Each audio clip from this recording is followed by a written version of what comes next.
ನಮಸ್ತೆ. ರಾಘವೇಂದ್ರ ಯೋಗ ಚಾನೆಲ್ಗೆ ಆತ್ಮೀಯ ಸ್ವಾಗತ. ಎಲ್ಲರಿಗೂ ಯುಗಾದಿ ಹಬ್ಬದ ಆರ್ಥಿಕ ಶುಭಾಶಯಗಳು. Wish you happy Ugadi. ಈ ದಿನದಲ್ಲಿ ತಿಳಿಸ್ತಾ ಇರ್ತಕ್ಕಂಥ ವಿಶೇಷವಾದಂಥ ಒಂದು ಮುದ್ರೆ ಎಂದಲ್ಲಿ ಪ್ರಾಣ ಮುದ್ರೆ, ದ ಎನರ್ಜಿ ಬೂಸ್ಟರ್. ನಮ್ಮ ಸಾಮರ್ಥ್ಯವನ್ನ ಪರಿಚಯಿಸ್ತಕ್ಕಂಥ ವಿಶೇಷವಾದಂಥ ಮುದ್ರೆ ಇದು. ನರಗಳ ತೊಂದರೆಗಳನ್ನು ದೂರ ಇರಿಸ್ತಕ್ಕಂಥ ಮುದ್ರೆ ಹಾಗೂ ಆಯಾಸಗೊಳ್ತಕ್ಕಂಥ ತೊಂದರೆಗೆ ಬಹಳ ವಿಶೇಷವಾದದ್ದು. ಸಮ್ಮರ್ ಸೀಸನ್ ಅಲ್ಲಿ ಇರ್ಬೋದು, ಅಥವಾ ರೈನಿ ಸೀಸನ್ ಅಲ್ಲಿ, ಅಥವಾ ವಿಂಟರ್ ಸೀಸನ್ ಅಲ್ಲಿ, ಚಳಿ, ಮಳೆ, ಬಿಸಿಲು ಎಲ್ಲ ಸಮಯದಲ್ಲೂ ಸಹ ಸಹಕಾರಿಯಾಗ್ತಕ್ಕಂಥ ವಿಶೇಷವಾದಂಥ ಮುದ್ರೆ ಪ್ರಾಣ ಮುದ್ರೆ. ಇದಕ್ಕೆ ನಿಬಂಧನೆಗಳು, ಯಾವುದೇ ರೀತಿ ನಿಬಂಧನೆಗಳಿಲ್ಲ. ಪ್ರೆಗ್ನೆಂಟ್ ಲೇಡೀಸ್ ಅಷ್ಟೇ ಅಭ್ಯಾಸ ಮಾಡಬಾರ್ದು, ಗರ್ಭಿಣಿ ಸ್ತ್ರೀಯರು ಅಭ್ಯಾಸ ಮಾಡಬಹುದು, ಬೇರೆ ಎಲ್ಲರೂ ಸಹ ಅಭ್ಯಾಸ ಮಾಡಬಹುದು. ಪೊಸಿಷನ್ ಸುಖಾಸನದಲ್ಲಿ ಕುಳಿತುಕೊಳ್ಬೇಕು. ಈ ರೀತಿಯಲ್ಲಿ ಸಾಧ್ಯವಾದಲ್ಲಿ ಪದ್ಮಾಸನವನ್ನ ಹಾಕ್ಕೊಳ್ಳಿ. ಈ ರೀತಿಯಲ್ಲಿ ಪದ್ಮಾಸನವನ್ನು ಹಾಕಿ ಕುಳಿತುಕೊಳ್ಬಹುದು, ಅಥವಾ ಸಿದ್ಧಾಸನದಲ್ಲಿ ಕುಳಿತುಕೊಳ್ಬಹುದು. ಈ ರೀತಿಯಲ್ಲಿ, ಅಥವಾ ವಜ್ರಾಸನದಲ್ಲೂ ಸಹ ಕುಳಿತುಕೊಳ್ಬಹುದು. ನಿಮಗೆ ಯಾವ ರೀತಿ ಕಂಫರ್ಟ್ ಆಗುತ್ತೆ ಆ ಆಸನದಲ್ಲಿ ಕುಳಿತುಕೊಳ್ತಕ್ಕಂಥದ್ದು ಬಹಳ ಉತ್ತಮವಾಗಿರುತ್ತೆ. ಬೆನ್ನಿನ ನೋವಿದೆ ಅಂತಕ್ಕಂಥವ್ರು ಚೇರಿನ ಮೇಲೆ ಕುಳಿತು ಅಭ್ಯಾಸ ಮಾಡ್ತಕ್ಕಂಥದ್ದು ಸೂಕ್ತವಾಗಿರುತ್ತೆ. ಅವರು ಸಹ ಪೂರ್ಣ ಪ್ರಯೋಜನವನ್ನ ಪಡಿಬಹುದು.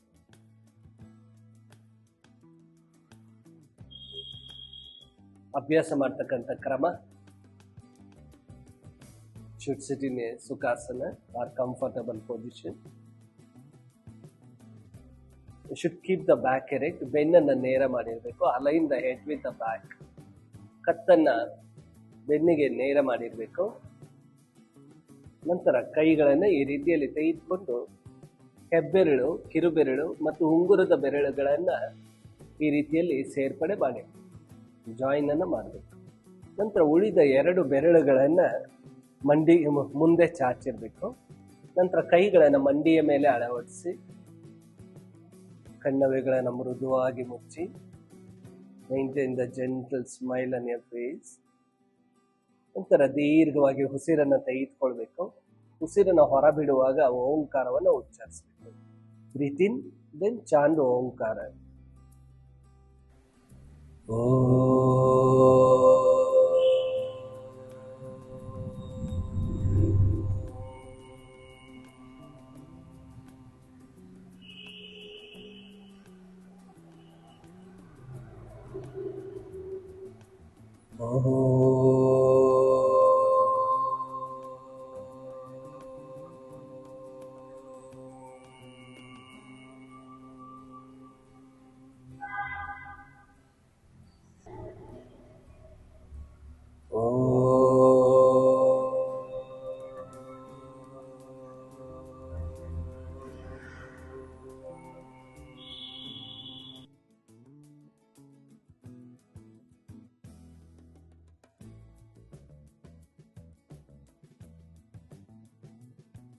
ನಿಧಾನವಾಗಿ ಹಸ್ತಗಳನ್ನು ಉಜ್ಜಿ ಕಣ್ಣುಗಳಿಗೆ ಮೃದುವಾದ ಮಸಾಜ್ ಅನ್ನು ಮಾಡಬೇಕು.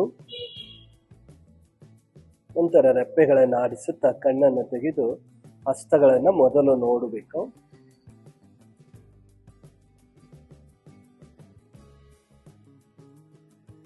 ಕಾಲಾವಕಾಶ: ಈ ಅಭ್ಯಾಸವನ್ನ 5 ನಿಮಿಷದಿಂದ 15 ನಿಮಿಷದವರೆಗೂ ಅಭ್ಯಾಸ ಮಾಡಬಹುದು. ಕಾಲಾವಕಾಶ ಇಲ್ಲ ಅಂದಲ್ಲಿ 5 ನಿಮಿಷ ಅಭ್ಯಾಸ ಮಾಡಿ. ಸಾಧ್ಯವಾಗುತ್ತೆ ಅಂದಲ್ಲಿ 15 ನಿಮಿಷ ಅಭ್ಯಾಸ ಮಾಡ್ತಕ್ಕಂಥದ್ರಿಂದ ಹೆಚ್ಚಿನ ಪ್ರಯೋಜನವನ್ನು ಪಡಿಬಹುದು.